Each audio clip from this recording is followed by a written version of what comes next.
Halo, insan edukasi, selamat sore. Apa kabar kalian di sore hari ini?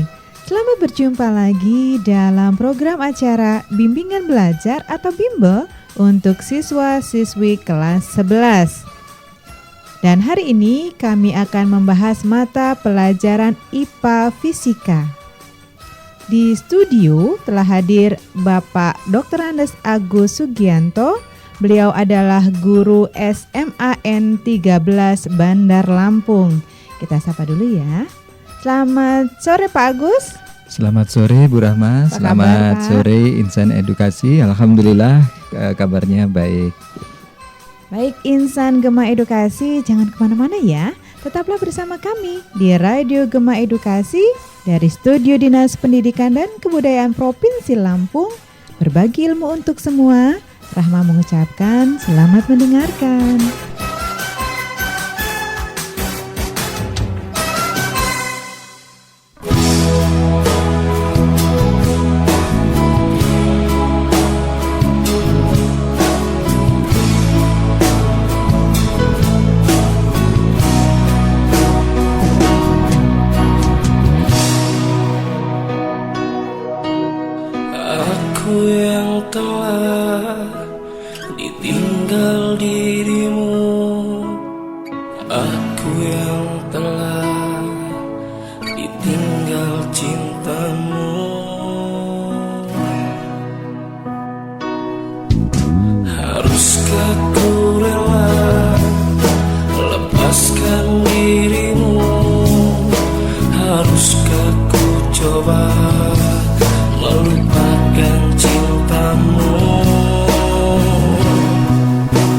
Mungkin hanya satu yang ku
itulah tadi sebuah alunan nada yang mengawali perjumpaan kita untuk hari ini. Segera saja kita mulai materi kita tentang usaha dan energi. Ya, Pak Agus, apa sih usaha dan energi itu, Pak Agus? Baik, Bu Rahma dan insan edukasi.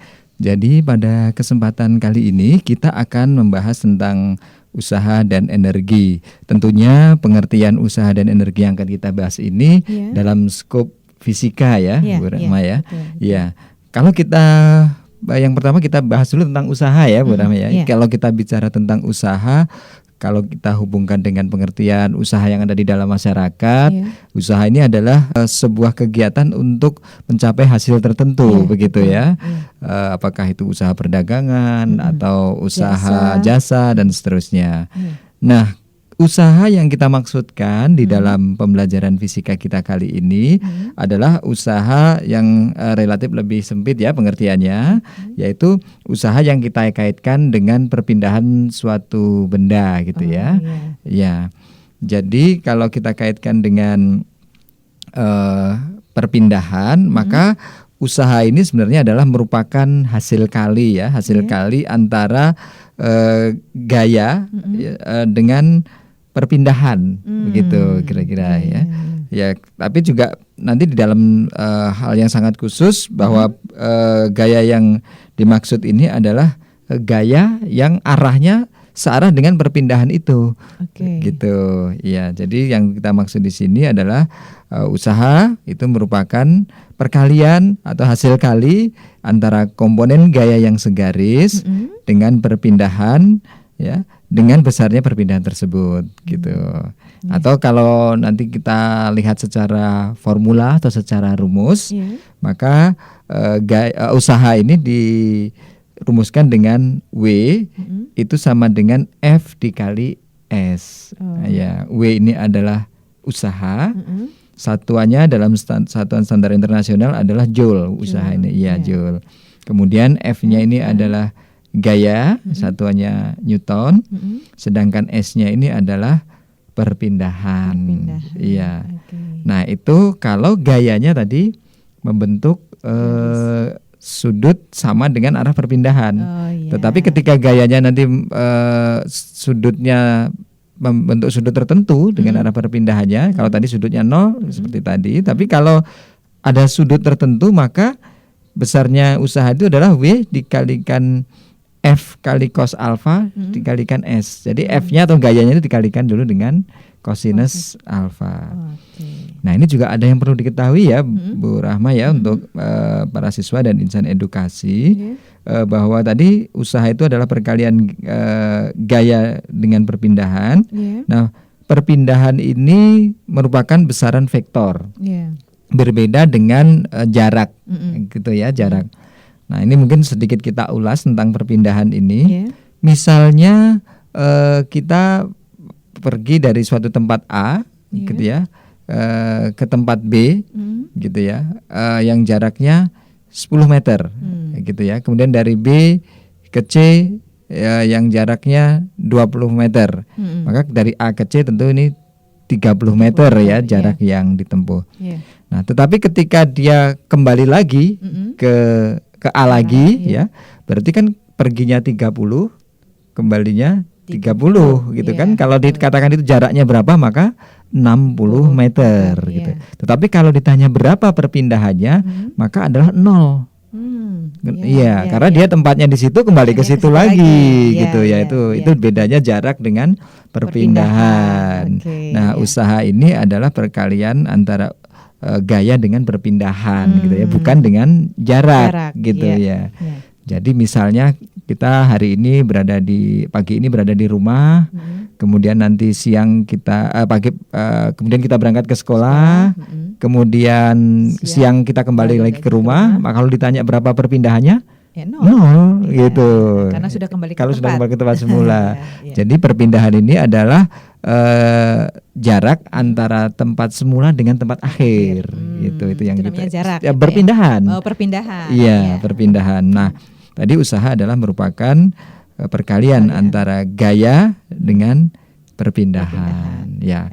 Oke, baik. Jadi mungkin sementara itu yang Ya. bisa kita sampaikan kepada para siswa dan insan edukasi tentang usaha. Nah, nanti setelah jeda mungkin akan kita lanjutkan lagi dengan energi. Ya. Ya. Oke, baik. Ya, kita istirahat dulu sebentar. Nanti setelah ini kita akan lanjutkan kembali masih di bimbingan belajar atau bimbel untuk siswa-siswi kelas 11. Kita dengarkan dulu yang satu ini. Selamat mendengarkan. Siang malam ku memikirkanmu, ku sebut namamu, aku merindukanmu.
Menyatakan cinta, cinta, cinta.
Anda masih bersama Radio Gema Edukasi, berbagi ilmu untuk semua.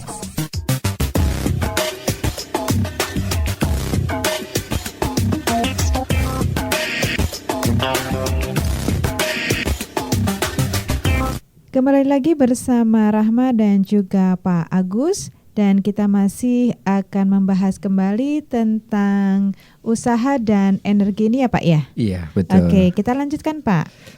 Baik, Bu Rahma dan Insan Edukasi, tadi kita sudah membahas tentang apa itu usaha ya di dalam fisika.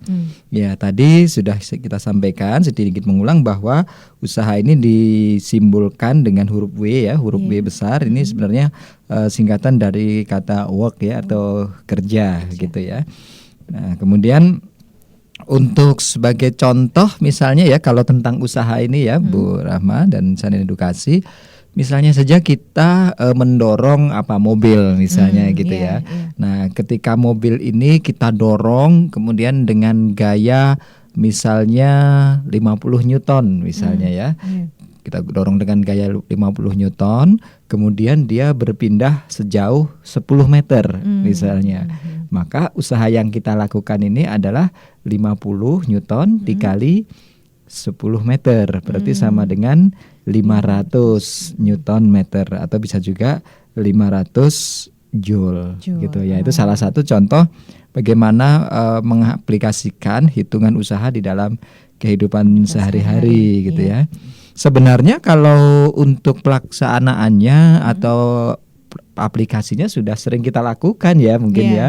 Hanya ini karena kita di dalam pelajaran SMA, maka kita mencoba menghitung besaran-besarannya begitu. Atau misalnya yang sangat sederhana, ada adik-adik yang bermain mobil-mobilan ya, ditarik begitu. Itu kan sebenarnya juga melakukan usaha gitu ya. Dia tarik dengan gaya berapa Newton, kemudian dia mobilannya itu akan berpindah sejauh berapa meter. Nah, itu juga merupakan aplikasi dari usaha. Nah, saya rasa nanti kalau para siswa sekalian ada soal gitu ya, fisika tentang usaha, saya rasa nggak terlalu sulit ya, ya mudah gitu. Karena kita sudah kasih rumusnya ya Pak ya. Iya, sudah mengerti rumusnya dan ya relatif sederhana sebenarnya dalam menghitung usaha ini. Ya, itu Rahma ya tentang usaha ya. Nah, tadi di dalam judul kan sudah kita sebutkan bahwa pembahasan kita tentang usaha dan energi. Usaha dan energi, betul. Nah, setelah kita sepintas membahas tentang usaha, maka berikutnya kita coba sekarang bahas tentang energi. Iya. Apa sih sebenarnya energi gitu ya? Jadi sebenarnya kalau sehari-hari kita sudah nggak asing lagi ya, tidak asing lagi dengan istilah yang namanya energi gitu ya. Karena memang energi ini sudah sangat familiar ya, sudah sangat dekat dalam kehidupan kita. Nah, kemudian banyak sebenarnya macam-macam energi ya yang kita butuhkan, yang kita gunakan gitu. Baik untuk kita misalnya saat bermain, ya, belajar, bekerja gitu. Bahkan saat tidur pun kita juga memerlukan energi gitu ya. Nah, sebenarnya energi ini kalau kita definisikan ya di dalam pengertian fisika ini, kalau kita kaitkan dengan usaha tadi ya, jadi energi ini adalah kemampuan untuk melakukan usaha. Itu energi ya? Iya, energi ya. Tadi kan kita sudah bahas usaha ya. Jadi energi ini pada prinsipnya adalah kemampuan untuk melakukan usaha. Itu definisi dari energi. Nah, Bu Rahma dan Insan Edukasi, kita tahu ya bahwa di alam ini itu tersedia sangat banyak sekali energi ya. Allah Subhanahu wa taala, Tuhan yang Maha Kuasa, sudah menyediakan ya untuk kita banyak sekali energi yang itu tentunya sebagai kita orang yang beriman, sebagai orang yang beragama itu sebenarnya semakin meningkatkan keimanan kita ya dengan tersedianya energi yang cukup banyak ya, menjadi pemotivasi, pemicu kita untuk semakin bersyukur kepada Sang Pencipta begitu. Nah, kalau kita amati di alam ini banyak energi-energi yang bisa kita manfaatkan. Misalnya ada energi yang terkandung di dalam bahan makanan ya. Ya. Kita makan nasi Iya, atau makan Roti, kue, roti, makan yang manis itu kan mengandung energi ya. Ya nanti akan bisa dikonversi atau dirubah menjadi energi. Ada dalam bahan makanan. Kemudian ada juga yang di dalam bahan bakar misalnya ya. Ya, kemudian termasuk air terjun. Kemudian ada panas bumi ya. Ada cahaya matahari. Bahkan di dalam benda yang sangat kecil, misalnya inti atom. Inti atom kan benda yang sangat kecil ya, itu juga ada energi di dalamnya. Oke.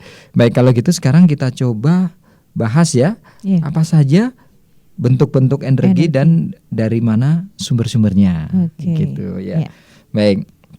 Jadi energi ini memiliki sifat yang khas ya, yaitu energi itu tidak dapat diciptakan dan tidak dapat dimusnahkan. Oh, energi itu tidak bisa diciptakan juga dimusnahkan. Tidak bisa. Kenapa, ya. Pak? Ya, tapi energi itu hanya berubah ya dari suatu bentuk ke bentuk energi yang lain. Ya.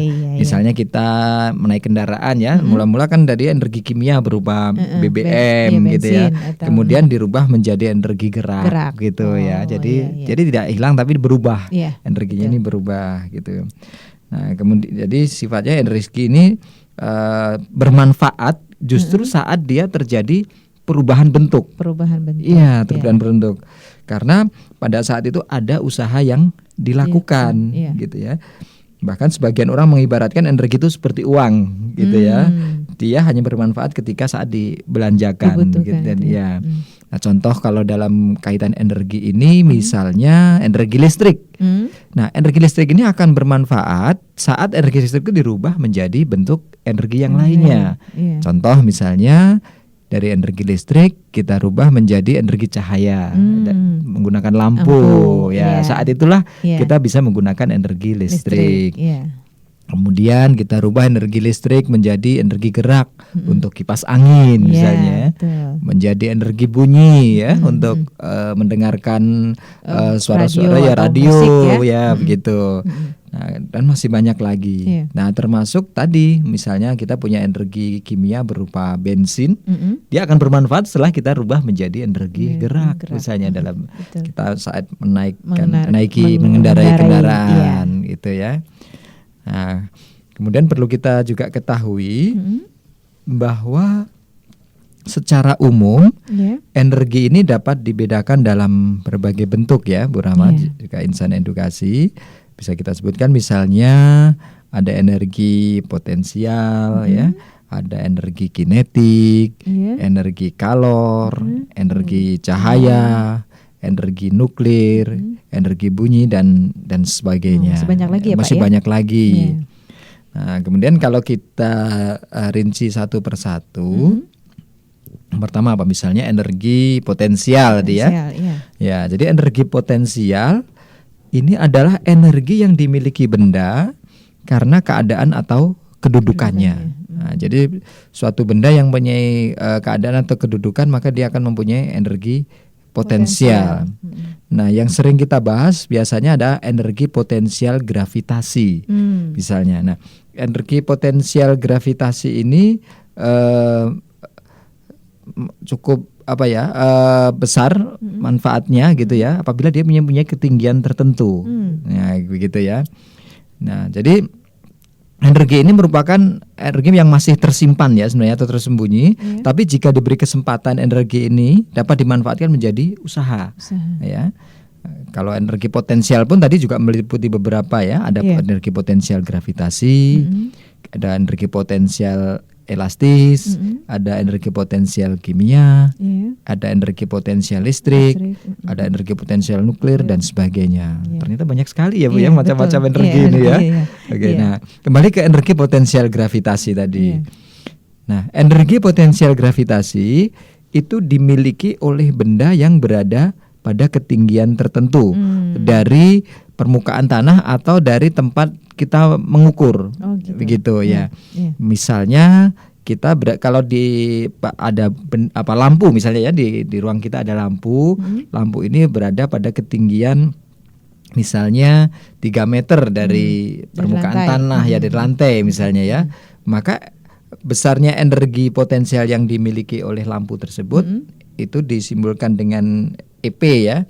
EP itu sama dengan M G kali H ya, massa energi potensial itu massa kali gravitasi, percepatan gravitasi kali ketinggiannya. Diulang gitu. Pak. Iya. Jadi EP itu sama dengan M kali G kali H gitu ya, itu ya. Nah, kemudian secara rincian kita lihat contohnya ya. Contohnya energi potensial gravitasi itu misalnya air ya. Tadi kan contohnya lampu tadi ya. Ini yang lampu gantung. Air di danau yang berada di pegunungan misalnya. Atau air yang berada di waduk tapi waduknya itu berada di gunung. Ya. Yang tinggi gitu. Nah, jika air tersebut diberi kesempatan untuk jatuh atau terjun, maka air tersebut dapat memutar turbin, nah, gitu ya. Nah, gitu. Nah, itu artinya dia bisa menghasilkan energi listrik nanti, begitu ya. Nah, kemudian sedangkan energi potensial elastis itu dimiliki oleh suatu benda karena dalam keadaan diregangkan atau dimampatkan ya. Misalnya busur panah. Nah, itu kan ada karetnya begitu ya. Betul. Nah, kalau dia diregangkan ya, maka ketika dia dilepas dia akan memiliki energi ya untuk menembak melesatkan atau menembakkan anak panahnya gitu ya, dari busur panah tersebut gitu. Sehingga akan terlempar anak panahnya. Ya. Nah, juga perlu kita ketahui bahwa berbagai sumber energi itu telah ditemukan ya oleh manusia untuk memenuhi kebutuhannya.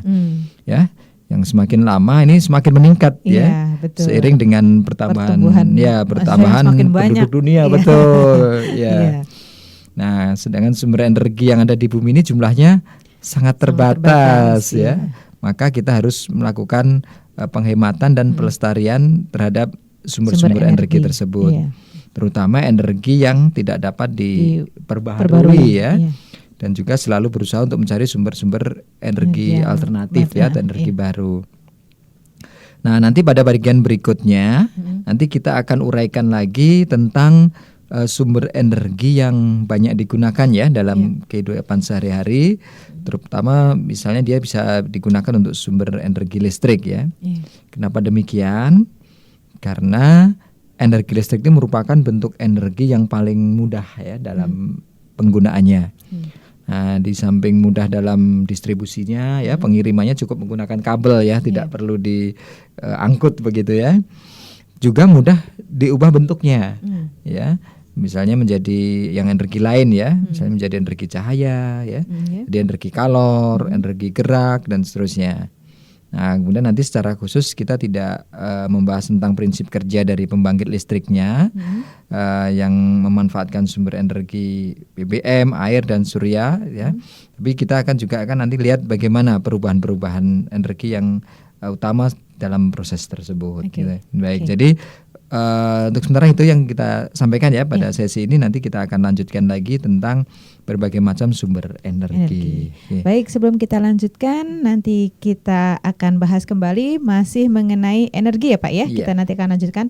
Pendengar Radio Gema Edukasi, kita rehat sejenak dan nanti setelah yang satu ini kita akan lanjutkan kembali. Jadi jangan kemana-mana ya, tetaplah bersama kami di Radio Gema Edukasi, berbagi ilmu untuk semua. Terlalu cepat kau pergi meninggalkanku, saat diriku terlalu mencintaimu. Terlalu banyak cerita yang kau tinggalkan, saat ku dekat, saat bahagia denganmu.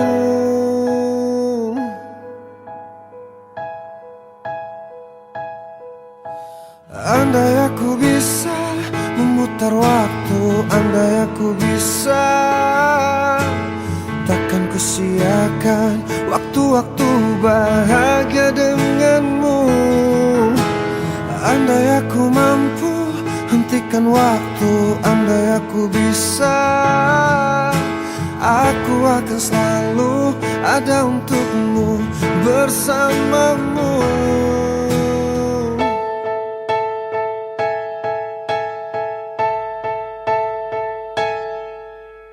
Terlalu perih ku rasa saat kau pergi, sedih mendalam jiwaku kehilanganmu. Terlalu singkat ku rasa engkau di sini, ku hanya bisa menangis, tak sanggup lagi. Andai aku bisa memutar waktu, andai aku bisa, takkan ku sia-siakan waktu-waktu bahagia denganmu. Andai aku mampu hentikan waktu, andai aku bisa, aku akan selalu ada untukmu, bersamamu.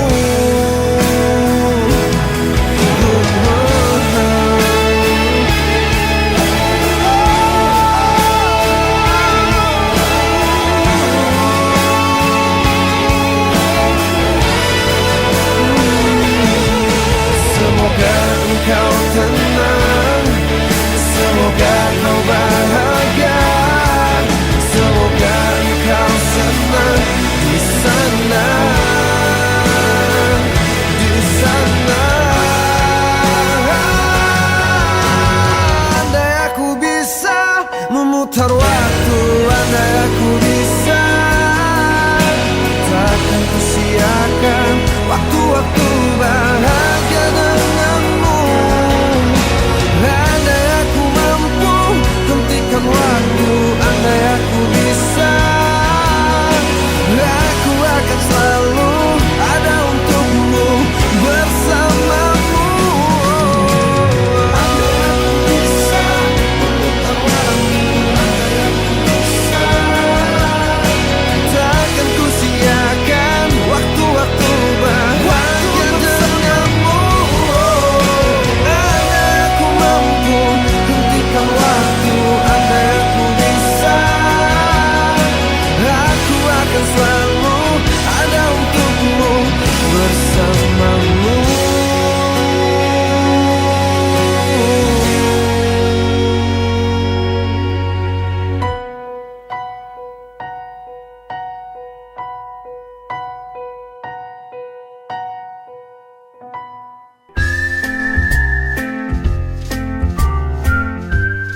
Anda sedang mendengarkan acara Bimbel, Bimbingan Belajar di Radio Gema Edukasi, berbagi ilmu untuk semua.